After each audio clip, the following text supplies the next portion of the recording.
Hello everyone. तर कसे आहात सगळे? दीपास टेस्टी डिलाईटमध्ये तुम्हा सर्वांचं खूप खूप स्वागत आहे. तर आज मी एक छोटासा असा ब्लॉग बनवते. तर मला माठ खरेदी करायचा होता आणि आता गरमीचे दिवस आहेत. तर फ्रीजच्या पाण्यापेक्षा तर माठातलं पाणी कधीही चांगलं. तर त्यामुळे मी माठ खरेदी करण्यासाठी आले आणि आमच्या घरापासून जवळच असं एक ही छोटीशी नर्सरी आहे ॲक्च्युली. आणि त्या नर्सरीसोबत तिथे एक 4 ते 5 प्रकारचे माठ वगैरे पण विकायला आहेत आणि बरीचशी अशी मातीची भांडी पण विकायला आहेत. तर तेच मला खूप छान असं वाटलं म्हणून मी त्याचा एक छोटासा असा व्हिडिओ घेतलेला आहे. तर मी अगदी कलरवाले, ब्लॅक अशा प्रकारचे माठ पाहिले इथं आणि त्यानंतर बरीचशी अशी मातीची भांडी पण होती. तर तीसुद्धा मी पाहिली. तर अगदी एवढी अट्रॅक्टिव्ह अशी भांडी होती. तर बघू शकता किती सुंदर असे कलर केलेले हे माठ आहेत आणि त्यांना नळसुद्धा आहेत. तर ते आपल्याला जे हवं असेल माठ त्याला ते कॉक वगैरे बसवून देतात. तर मी ते सगळ्याची प्राईज वगैरे विचारली आणि सगळे पॅटर्न पण पाहिले. तर खूप छान छान असे माठ होते. त्यानंतर हे प्लांट पण खूप छान होतं, अगदी छोटंसं. तर त्यानंतर मी अगदी छोटीशी एक फ्लॉवर पॉट पण म्हणू शकतो किंवा पाण्यासाठी अगदी छोटंसं भांडं पण म्हणू शकतो. तर खूप छान असं होतं.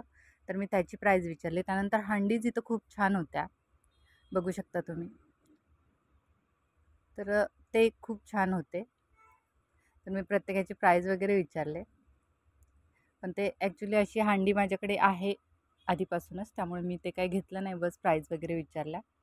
तर त्यानंतर आपली कापूरदानी असते किंवा धूपचं भांडं असतं, तर त्या टाईप पण मातीमध्ये खूप छान असं हे भांडं होतं. आणि त्यानंतर होते पिगी बँक. तर पिगी बँकमध्ये पण 3 पॅटर्न होते, म्हणजे अगदी छोट्यापासून मोठ्यापर्यंत असे पिगी बँक्स पण होते इथे. तर मी ते अगदी हातात घेऊन पाहिलं, खूप छान अशी भांडी होती. त्यानंतर थोडे झाडं पण पाहिलीत मी.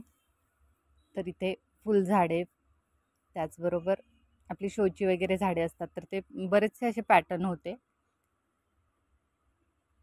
तर त्यामध्ये अगदी छोटे बटन गुलाब वगैरे असतात त्या टाईप, ते पण मला खूप छान वाटले.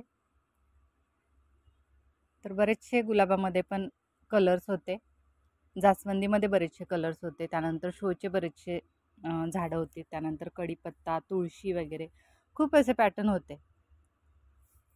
तर ते सगळं पाहिल्यानंतर मला त्या दादांनी सांगितलं की आमच्याकडे माठ ठेवण्यासाठी स्टँड पण आहेत, तर ते एकदा बघा. तर माझ्याकडे घरी ॲक्च्युली स्टँड होता, पण त्यांनी दाखवत होते त्यांच्याकडचे पॅटर्न्स म्हणून मी पाहिले. तर स्टँड पण खूप छान असे होते. तर ते एक एक करत अशी माहिती सांगत होते स्टँडबद्दल पण आणि त्याची प्राईस पण सांगत होते.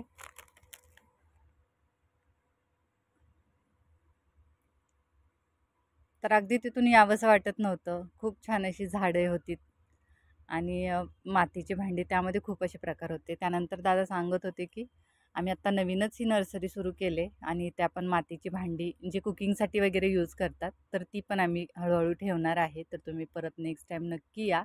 मग ते असे त्यांच्याकडे काय काय वस्तू आहेत तर त्याबद्दल माहिती सांगत होते आणि त्याचे थोडक्यात प्राईज वगैरे पण सांगत होते.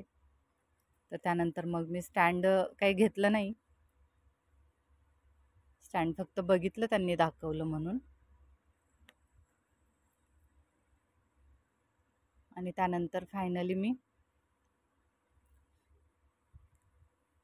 ते सगळं तिथे ठेवलं आणि त्यानंतर जो माठ मला आवडला होता की अगदी साधा सिंपल ब्लॅक कलरमध्ये अगदी मातीचा, तो वाला माठ मी चॉईस केला होता. मग त्याची प्राईज आणि थोडंसं बार्गेनिंग, आता लेडीज म्हटलं की बार्गेनिंग हा विषय आलाच. तर त्या दादांनी मला त्याचे 200 रुपये सांगितले होते.